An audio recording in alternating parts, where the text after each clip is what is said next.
Hello, everyone. Quick message before we begin. My writing, which was previously on the TroyFarkasShow.com, you can now find it over on my Substack page, troyfarkas.substack.com. The link is right below here on the YouTube description or in the show notes of today's podcast. What is it? Substack is a subscription-based writing platform. People pay for it. I'm not asking you to pay for anything. You don't have to pay for it. It's totally free. If you want to pay for it, you can. You're not going to get anything extra for it. So troyfarkas.substack.com. Over there, you can expect 2 to 3 posts a week from me. Cover a lot of the same stuff that we do on this podcast. So you can get new posts directly to your email a couple times a week. So troyfarkas.substack.com. All right, on to today's episode with Liana DeCelle, which I'm very excited for. Enjoy.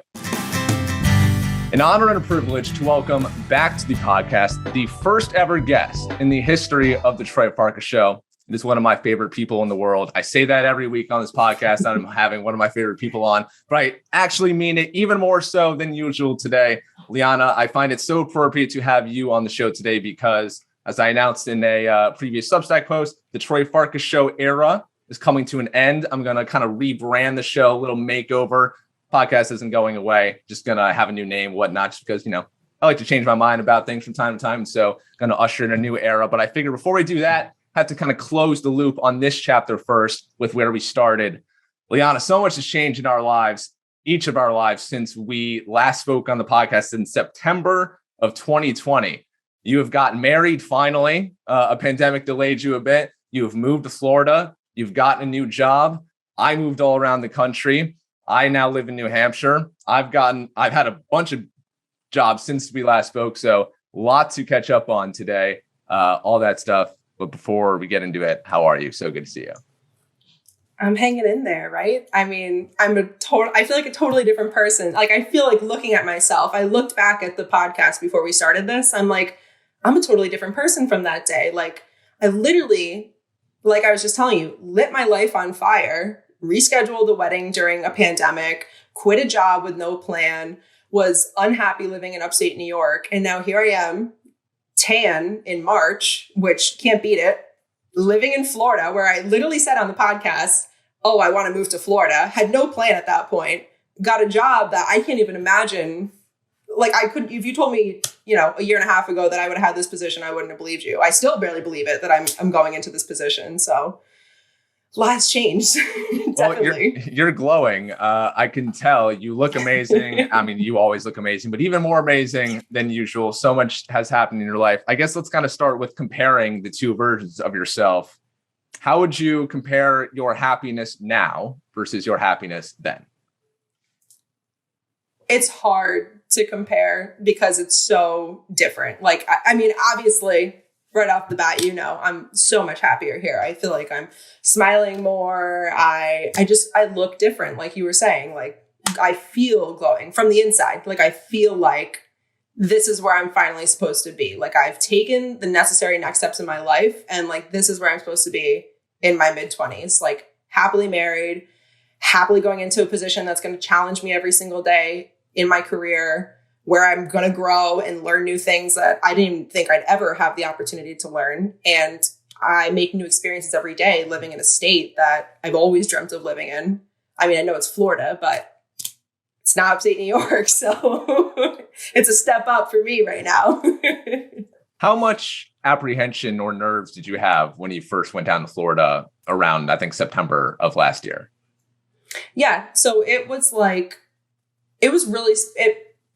always in the forefront of our minds, like the possibility of it happening. And then like the month before our wedding is when we they were like, no, we want you down here. Sam's job. They were like, we want you down here. We want you working out of our headquarters. Like, we've got a good plan in place for you. Let's get you guys down here.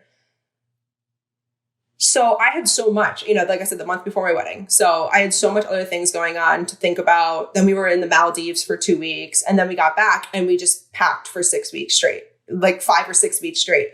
And then on the way down here, I was like, I don't know anything about Fort Myers. I don't even know anything about the west side of Florida. I don't know anything. Like, I don't know what I'm doing. Like, I was like, is this crazy? But I think the excitement of something new took over the nerves for me, which I'm the most nervous person in the world. I feel like I'm always anxious. I'm always overthinking things. And for me to just be so okay with this, like, I just felt like it was totally the right move. Okay. So how has everything been since then? Was there an adjustment period that was difficult? Because a lot of times, and you're very lucky that you're doing this with your husband now, that you guys get to figure it out together. People really struggle when they move to a new place alone. But did you have kind of that period where, oh my gosh, I don't know anyone here. How do we make friends? Like, do we need to join clubs or go on, like, do the whole, like, how do we meet couple friends, all that stuff? So how did you, those like first? Oh yeah. Oh my gosh. That just being in our mid-20s, I think you've talked about this before. I saw you talked about it with Acker. Like, it's impossible to make friends in your 20s, like, or not impossible, but it's definitely it's difficult, more difficult than it was in college, more difficult than it was in high school. So I know I always say every time I've moved, which is like just been around upstate New York, if you don't include Rhode Island when I went to college there. So when I moved from out of my parents' house into Troy, out of Troy into Cohoes, every time I cry. I like always cry. I don't know why. I don't know if it's like change is just tough for me. This was the one place that I didn't cry. There was like no mental breakdown. There was no like, oh man, I shouldn't have done this. Like I've never been so sure that like we belong not in upstate New York. I don't know if it's Florida forever. I love Florida. I would be really upset to ever have to leave, but I'm open to other opportunities. But I had no mental breakdown. I know this isn't good content, but I had no mental breakdown, like nothing. Like I didn't, I miss my mom. I miss my niece and nephews. Like, but I know I can always go see them. I know I can always hop on a plane and see them. So it's been so nice to like have our time to ourselves and for like me and Sam to just like really hang out together. We have made friends that we do things with. Like once a month, we'll go like on a boat or we'll do a beach day or we go to like a party or something, a house party. And like, it's been great. It's been really good. We haven't found like that like close knit group of friends that we're hoping for. I think that times will come and we've done that. We joined a Pilates group and, we've tried to like, and we're still trying to make close knit friends. It's definitely difficult at this age. But we're still kind of finding our footing down here. So I'm not too worried about it yet. How is this honeymoon period in Florida and in your marriage, I guess, improved the relationship between you and Sam, your husband? We just get to hang out all the time. Like, I know it's such like a lame thing to say, but like, it's just like two best friends hanging out all the time. But like, we also love each other. Like, we also love like running errands together. We also love like just sitting on the couch and like with the TV off and just the music on and like having a conversation. Like, we love like, I love cooking together. Sam doesn't like it because I'm a little bossy in the kitchen, but we do, we just love doing things together. It's definitely helped us like grow as a couple. I think everybody should do this. Like after they get married, just hang out, just you two, not let all the other bullshit of the outside world consume your guys' time together. Like, this is so important. This is the time before we have children, before you do all those things, before you have to give your time to everybody else. And it's just been a really fun experience for both of us. I know I'm speaking for him, but he would agree. You saying Sam isn't a big fan of cooking with Chef Lily? He's my sous chef. I can't even say like we cook together because it's not equal. It's me giving him orders, which I think he's good at taking orders. Like, he's good at like direction. Like, if you give him direction, he can complete the task super well. So like, it's more of like, Sam, grab this for me. Sam, do this for me. And he's also in the kitchen at the same time, trying to stay out of my way while I'm moving and like splattering everything around. So he's a good sport. He's very patient with me. Nobody else would do this. Nobody else would put up with me like that. This is a quick aside, but I mean, I'm a big fan of Chef Lily, and anytime Sam posts about Chef Lily on Instagram, I am just in awe of the things that you cook up in the kitchen. What are you most proud of in your culinary career? What is the best creation, the most Instagrammable or most tasty thing that you have prepared?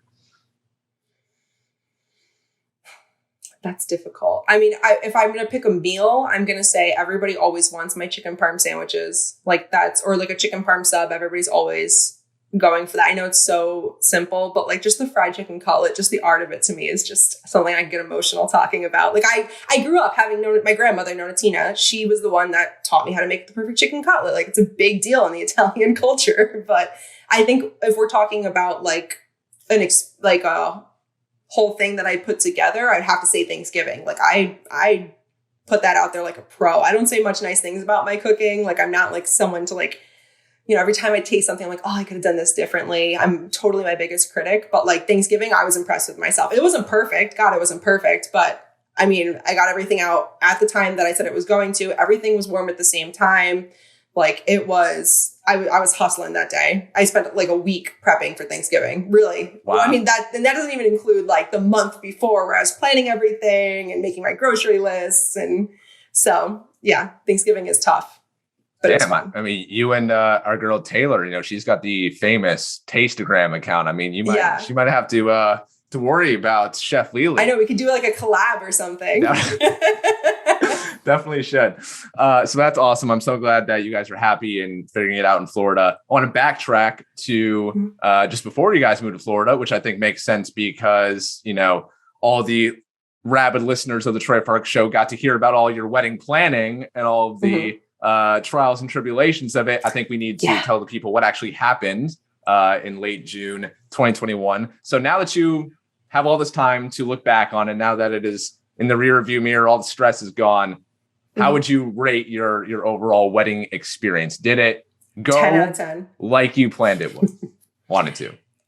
I wish I could. Everyone always asks me like, what would you change about your wedding day? Like it's the biggest question I always get. And I can say two things: my mindset, and I wish it was longer. I wish the actual wedding, like reception itself, was longer, because I remember the last dance coming on and me being like, what? Everything that day exceeded my expectations, truly. Like, and it sounds so cliche. And I remember people being like, oh, it's going to be the best day of your life. And I'm like, what a lame thing to say. Like, God, you know, I know it's like everyone dreams about their wedding growing up. I never was that girl that was like Pinteresting like stuff for my wedding when I was 12 or 14 or whatever. It never was like a thing to me, but I was in the wedding industry as a banquet server, so I knew exactly what I wanted. Sam was on board for everything. He gave his input when necessary, like when he felt like strongly about something. But other than that, he was kind of just like someone who approved my vision and then either added to it, or if he had something specific that we'd put it in. I think that if it's not the best of your life, something went wrong. Like, honestly, like it really is. You're surrounded by everybody that you love, and you'll never have that again. You'll never have that day again where you have every person on both sides of us that we love in one room. I remember looking out at the church and just like looking at everybody and being like, holy shit, every single person I care about is under this roof right now. Like, this is like the best moment in my life. And I get to marry Sam. Like, it doesn't get any better. Like, it was the perfect day. It sounds so cliche. It really, really does. And I remember when people told me this, I'm like, because I was so stressed leading up, you know, between COVID and then you just want everything to go perfectly. Like, it's a really stressful experience. Like, there's a lot of money that goes into a wedding, and you just want to make sure that you spent your money. That was a good investment. And it was. I wouldn't change a damn thing, except for, like I said, my mindset of not being so stressed. And I just wish it was like a longer reception. Like 5 hours didn't feel like enough, which is crazy, but I wish there was more time. You actually gave me chills as you were talking about it, because I can only imagine, because like you and Sam you guys were the reason that everyone had gathered in that room today. There's no other occasion in your life where it will truly be all about you, and all of these people will be there to celebrate you. That's got to be an incredible. Exactly. And everybody's like happy for you. Like, the energy is just it's unmatched. I remember my dad told me the next day, because my parents were very big on like the wedding being fun. The energy really will be a sign for your marriage, because they're just like that. And I was like, yeah, okay, whatever. And my dad told me the next day, he's like, I don't know if I'm biased, but and he's hard on me. Like, he's very hard on me. He was like, that was the best wedding I've ever been to. He was like, the energy, every single person I looked at, like, was having a fun time. Like, he's like, everybody was happy. Everybody was out there dancing. And I was like, what else could I have asked for? So I guess me and Sam are going to make it forever. That's amazing. So what would you say to someone who, someone who's in your position 40 years ago, when you got engaged, someone is newly engaged, is just about to start planning a wedding.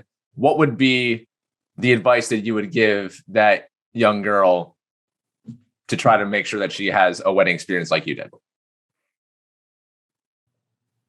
Plan. I'm a planner. I plan everything. I mean, you cannot be too organized when it comes to a wedding. Plan your finances. Did you hire a wedding planner? So I planned everything. I had a day of coordinator that was there to take my stress away, and they rocked. Shannon just got one because I was like hyping them up so much. I'm like, you need a day of wedding coordinator. You need someone that's going to keep everybody on track, going to keep the timeline on track. Like you can't plan enough for a wedding. Don't stress. That's my other part. The emotional part. Don't stress. It's going to be better than you could ever expect. It's going to be beyond all your expectations. Let it all go. You're going to ruin your own time stressing about the small details that no one's even going to notice. And right. People told me that, and you could have told me that 100 times before, and I still wouldn't have listened. But like, the stress isn't, worth the headache. I remember like everyone telling me this, and I was like, oh my God, I'm going to be so stressed the day of, and then it all just melts away when you're there. I was wondering about that with you, because I know you had planned so much and thinking about it for so much. I was wondering, wedding day, as you two are physically getting married, you're in the church. I was wondering, like, I wonder where her mind is at right now, because she's on stage. Relieved. All these people are looking at her. Is she listening to what is being said, or is she thinking about the flowers and how the cake looks later? So like, where was your mind at exactly in like the moments in the church and throughout the night, All right, I'm going to say another super corny thing.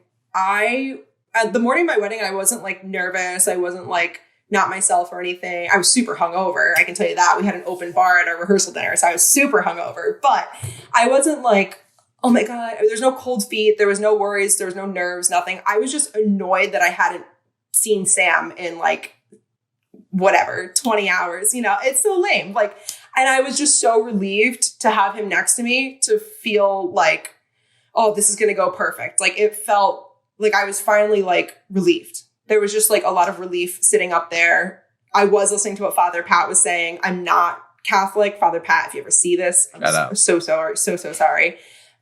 I was raised Catholic, but I don't have like religious views at all anymore. I did this because my parents wanted me to get married in a church, and I couldn't say no to my dad. So I was listening. I was thinking about like, God, I can't believe this is finally here. There was just so much relief to wash over. I was not worried about I don't even think I noticed the flowers at the church. I think my florist asked me after, like, oh, did you see the pedestals? Like, and everyone was like, oh my God, the pedestal at the church was so beautiful. But I'm like, I didn't even see it. Like, I just was so happy to be there next to Sam that like literally nothing else mattered. Like, and I knew it was gonna be perfect. I just knew everything was gonna be fine.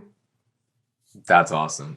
Super corny, but no. Hey, listen, I'm so happy for you guys. I'm so sad, or so happy that you don't have any like trauma to relate to me. This is a good thing. Yeah, no, I don't have good content when it comes to the wedding day. I don't think it should be like that. So I feel like for me, you always worry about that stuff as a bride. Like, God, what if something does go really bad? Like, what if this is like sets the tone for the rest of our marriage? So I am very happy that it went perfectly, like literally perfectly. So our mutual best friend, Shannon, whom you referenced, she is getting married in early June. So just a couple months here. So now you were kind of the first in your friend group, in my friend group, to get married. So you have now gained a whole bunch of wisdom from this experience. So now that you are a co-maid of honor for Shannon was a co-maid of honor for you. What are you doing? What wisdom are you imparting upon her to make sure that she's ready for the big day? She's going through the same kind of things. Like she's sweating the little things, and she calls me and we talk about it. And I'm like, we can't sweat the little things. And then a big part of it is just putting your trust in other people, like trusting that, everything is going to be okay. Like everything's gonna be okay with the florist. Everything's going to be okay with the makeup artist. Everything's going to go perfectly. So I'm kind of just like her sounding board for those kinds of things. Like, I feel like, I think Shannon calls me for advice. I would say she calls me for advice. I feel like that sounds a little pretentious when it comes to like wedding stuff, but I try to give her the level-headed advice that I would want from somebody who already got married. So she's got bigger fish to fry with med school, that kind of stuff. But she's definitely having those wedding crises too. But we talked through them. I think she's in a good place. I think that the wedding is gonna be awesome. I think I'm more excited than anybody else. Like me and Sam talk about like going to Maine. Like we're like, yeah, this is gonna be so fun. Like this is gonna be so cool. We get to dance. Like we get to go, hang out in Maine. We've never been to Maine before, and watch Shannon, my best friend of all time, get married. Yeah, that part too. But I live 30 minutes away from where she's getting married. So, you can come hang out in Portsmouth as well, Oh, you're only 30 minutes from Kennebunkport? Yeah. Oh, I didn't know that. Yeah, no. Holy crap. When Taylor and I ran the half marathon in Portland, I passed Kennebunkport on the way. It's like, oh shit, it's right there. It's like, and you're like, oh, right here. Yeah. Yeah, no, I went to Kennebunkport a couple weeks ago. It was beautiful. I can't wait. Yeah, I'm excited to see it. Everyone's like, wow, you were in such an amazing place whenever I tell them that the wedding's there. So I'm excited to see it. Honeymoon. You went, okay. I don't even know where the Maldives are, but you went there and you had quite a hell of a journey to get there and back. Can you describe what the travel sequence was? So we drove down to JFK because the only place you can really fly to the Maldives is like a very large international airport. So JFK was our closest one. We took a flight to Abu Dhabi. We had a 7-hour layover in Abu Dhabi. You say casually, you took a New York City to Abu Dhabi flight. What is that, like 18 hours? I want to say it was 14. This plane, Troy, was unbelievable. I'm going to say it wrong. Emirates? Emiratis? I don't even know. I know. I think it's Emirates. Emirates. It's like a Middle Eastern airline. Unreal. They gave us free pillows, free blankets, free headphones, free like overnight bags, like all these just crazy. I had the best, I'm not gonna say the best, but some of the best paneer in my life, like Indian food on this airplane. It was unbelievable. And then we had a 7-hour layover in Abu Dhabi. There's like cabins, like overnight cabins that you can rent like by the hour that we literally passed out in for 4 hours, woke up, went to our gate, flew from Abu Dhabi to Malé, which is the capital of the Maldives. That's another 7-hour flight. Caught a seaplane from Malé. A seaplane. Yep. Like literally it's like 500 feet above sea level. It lands, it's docked in the water, lands in the water. Not very good for my motion sickness. Had to take like 3 Dramamine tablets as soon as I sat on that airplane. So I was like, I'm not going to make it otherwise. And then that was like a 25-minute seaplane flight to our island. So each resort is its own island. So there's no other not civilization. I shouldn't say it like that, but it's just Malé is the capital where everybody lives. And then there's resorts that are also islands that are all considered part of the Maldives. Wow. I saw a bunch of your pictures. You guys look to be having an incredible time. I mean, everything, all the scenery looked like straight out of a painting. What, can you believe that people live in a place like that that's their lifestyle? Right. I mean, it's unbelievable. Me and Sam were like, let's just stay. Like, let's just like, I could be a bartender. Sam could we could go find one that's got a golf course or something. Sam can go be a groundskeeper. Like, hey, let's just stay. Like, let's just do this forever. I'll make an honest living. I don't care. I'll make, $5 an hour if I get to wake up to this every day on an ocean hut. That's perfect.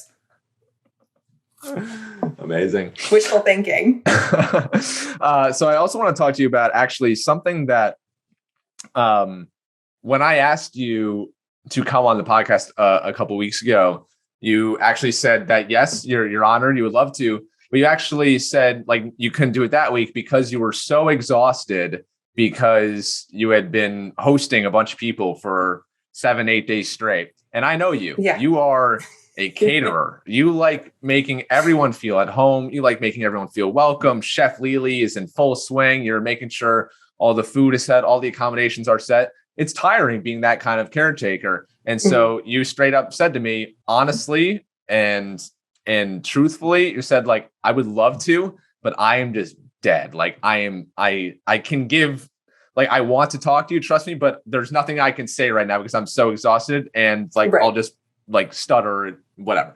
And I want to shout that out because I think a lot of people are afraid to let other people down. They don't want to say how they're really feeling because they're people pleasers. They cater, like they don't want to tell someone no, they don't want to see the reaction on their face, or they don't want someone to be mad at them. But I think it's so important. And I do this all the time. And I think we still need to normalize like saying no. If you're not in the right headspace to hang out or to talk to someone or to do something for work, just say no. Because, and I do this a lot. Like I have a low social battery. If I hang out with people 4 days in a row, like by that fourth day, I'm not even me. I'm resembling a completely different version of myself. This happened recently. This girl I'm dating, we went out for her birthday and I had been hanging out with people for days on end. And by the time we got to her birthday dinner, I was just staring off into space mindlessly. I had no interest in participating in any conversation. And so then it ends up being a detriment to you because it makes you look bad and you look like the asshole who doesn't want to talk to anyone. So I just wanted to say thank you for that and for being honest with me and for speaking up and for looking out for you and saying no when a lot of people would like say yes because they don't want to hurt my feelings. So thank you for doing that. Well, thank you for being so understanding. You're one of the few people that I feel like I could start a sentence and say in full transparency and then actually be fully transparent. And then for you to respond and be like, I understand. Like that's so important, people. Like people need to be more like that. I'm trying personally, like I read your blog post. Don't take everything personal. Don't take anything personal, like that kind of stuff. I couldn't agree more. So it's nice to have someone in my life that understands no matter what. So thank you, Troy. Of course. As someone who is, someone who likes to cater to other people and take care of other people, how do you kind of strike the balance between caring so much for others and caring for yourself? Because you can care so much for others to where it hurts how much you care for you. And a lot of people like let themselves go because they spend so much time worrying and thinking about trying to make other people's lives better. When I got out of college, when I graduated, I felt like I was spreading myself so thin, trying to make everybody happy, trying to make sure I went to everything, trying to make sure I was there for everything. And plus working full time and with a job that, I was working more than 40 hours a week and it was very draining. I was going to the hospitals. I was, traveling, doing all this different stuff. So at one point, one of the nurses that I work with, she was like, I got invited to something and I was like, oh God, this is a Wednesday. It's at 7:00. Like, I can't believe that I'd have to, leave Albany Med and go all the way up there. And then what am I going to eat for dinner? And I want to go to the gym. And she was like, just say no. And I was like, well, I can't just say no. And she's like, no, just say no. Like, that's it. Just say like, oh no, I'm sorry, I can't make it. That's it. She's like, you don't owe anybody an explanation. She's like, you need to set boundaries in your life. So I've started doing that. I'm not great at it. It's hard. But I've definitely started. We started, me and Sam both. We both are two people that are people pleasers that, we say yes to everything and everyone expects everything from us. And we just got to a point where we were like, you know what? We need to start saying no for us. Like for our own selves, we need to make sure that we say no sometimes. And we have. Not like as much as we'd want to, but we definitely have. You got to set boundaries. It's the only way to do it. Only way you're going to be able to like live your own life as well. Right. Do you feel bad at all when you say like hey, I just can't make it tonight? Or guilty? Guilty, definitely. Yeah. I mean, not as much anymore. Now, like, I feel like we really say no to the things that we need to say no to. And then there's just like minimal guilt because we really, but in the beginning it was definitely hard. It was like, sheesh, like, should we have said no to that? Or should I have said no to that? Like, should I have gone there? Should I have been there? But I feel like I'm in a better place by setting boundaries. I think that everybody in their life needs to set boundaries. I think it's so important. My parents are big, like, set boundaries with everything because you're going to be happier in your lives. Like, they set boundaries, especially when they had kids and stuff, they set a lot of boundaries with everybody in the outside world. And I feel like it was so nice growing up, just like us four. Nothing, it was a really strong like bond between all of us. And I want that in my life. So I'm trying now so I can prepare for the future.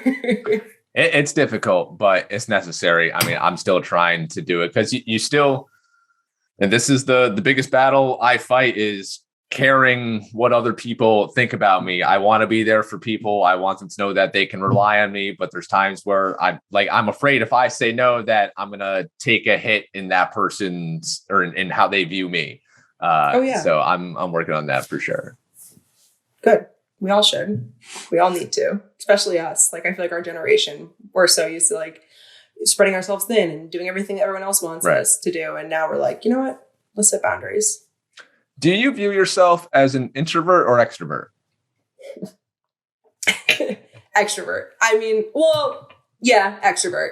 There's times where like, I feel like I have some introvert qualities, but I am painfully an extrovert. I'm overly an extrovert. Okay. That's which is exhausting though. Yeah. It's exhausting. So that's why I feel like sometimes I get these introvert qualities where I'm like, oh, I just need like a minute alone, like away from everybody. No music, just silence. Like, I feel like because I'm such an extrovert that I need some introvert time. It's like a overcorrection. Okay. Yeah. Cause I was wondering, last week when you said that to me was the first time I had kind of ever heard you express an introvert quality, because that's something that I would say. I view myself more introverted than extroverted, because anyone who is with you for 10 seconds would be like, that girl is an extrovert. She's the life of the party. Okay. She's in everyone's faces. She's talking loudly. Like, that girl loves to be around people.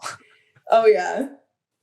But it gets exhausting. It really does. Like, I mean, just the example of like having people here. Like, I love my brother-in-law and sister-in-law. I hit the absolute jackpot with them. They were such great guests. They were easy guests. Like, they were down for whatever. They never complained. Like, it was such a fun, like, 4 days that they were here. They got here on a Friday, left on Monday morning. And then mine and Sam's friend, Kevin, who was in our wedding, he came Monday into Wednesday. He left. So it was just constantly having people in our apartment, constant conversation, it was great conversation. It was great memories that I would not trade for the world. It's not something that I regret, but it's exhausting to have people in your space for Thursday to Wednesday, 6 days straight. So, but it's great. It's a double-edged sword. It's an amazing experience to have these people, to connect with these people where you wouldn't get these opportunities if I still live in upstate New York. Like Al and Eric, my sister-in-law and brother-in-law, we would never have the opportunity to spend 3 days straight together with no kids, like complete, because they're the ones that have my niece and nephews. No kids, completely uninterrupted, just constant conversation, talking about life, like, diving in deeper to each other. Like, it's awesome, but it's exhausting, like it would be.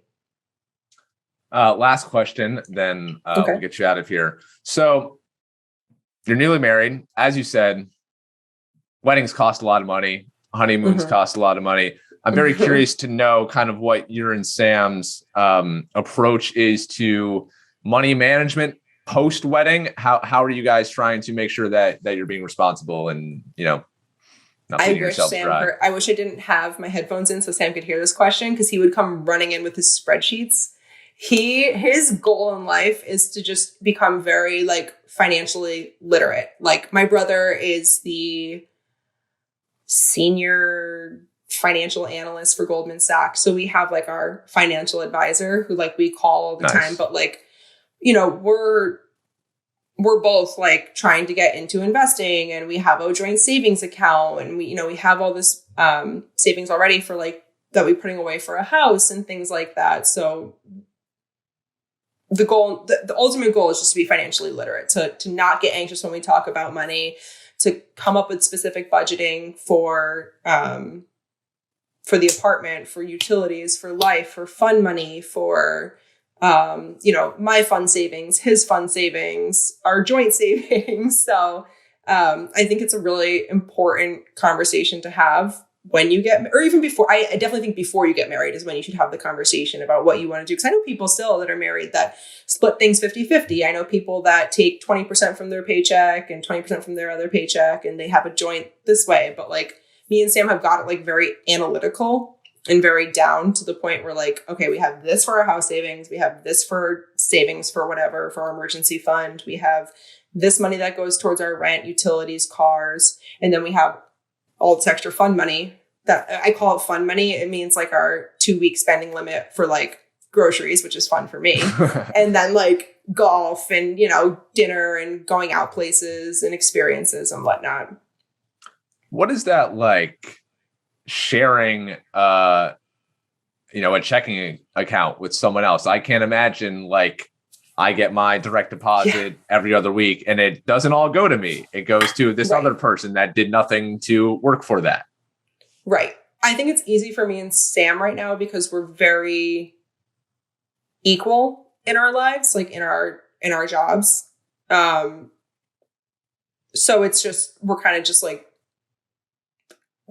he figured out all the specific budgeting and it's all pretty much the same. So it's kind of more like, instead of like looking at it like I'm giving my portion of my money away, it's more like we're just doubling our money together. And that's kind of the mindset that you have to have with that. That's the, you know, people say the secret to good finances in married life is that you look at it more like a double, like one income, like two people in one income versus like looking at two separate incomes coming together. But like I said, it's easier for me. It's not like Sam's making, or it's not like I'm making 100,000 and Sam's making 30,000. Like, cause then I would think I would have more, I would have a little bit more like, because I'm not good at sharing. But when we're both making the same money, it's a lot easier. So you get used to it. It's an adjustment period. It really is. But yeah, you know, you kind of find what works for you. I still have my own like savings that if I wanted to go buy a Louis Vuitton, I would. You know, I've just bought a Dyson Airwrap, which is like this fancy hair dryer. Like there's still like money that I have that I can spend however I want. And Sam has that money too. But when you start combining things and you start having like the same account, it's more of an adjustment. It definitely is. Is buying a house the next big thing for you guys? Probably we could if we wanted to. Like we have the savings for it. We've been saving for a while now. I don't know. You know, with the housing market, God, it's crazy. It's insane right now, especially in Florida. They're like joking that Florida's like the new California. Houses are doubling. Houses that were 400,000 last year or 800,000 or 400,000 3 years ago.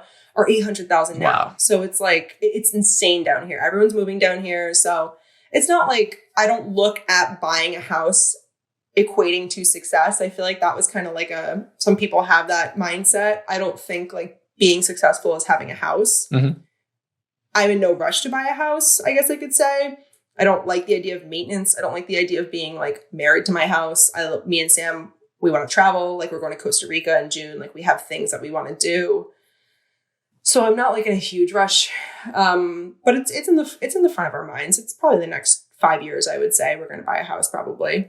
The thought of buying a house scares the hell out of me. Doesn't it? It sounds like such a commitment. Holy shit. The commitment, the amount of adulting that is required to buy a house. And also just like, I feel like if I buy a house and live in that house, I have to live in that for like a set amount of time. Like I hate feeling like, I like knowing, this is why I like leases. This is why I do a month-to-month gym membership. I like knowing that I can get out of anything easily at any time. A house feels like a hard thing to get out of. Oh yeah. So I don't know. We have, we save for it because I feel like married couples should. That would probably be the next big step for us. But I'm thinking like we're just gonna enjoy our marriage for a bit longer before we start to do all the scary parts of it. Well, I'm so glad that you are enjoying your marriage, that you are enjoying your location, the sun. You look great. New job.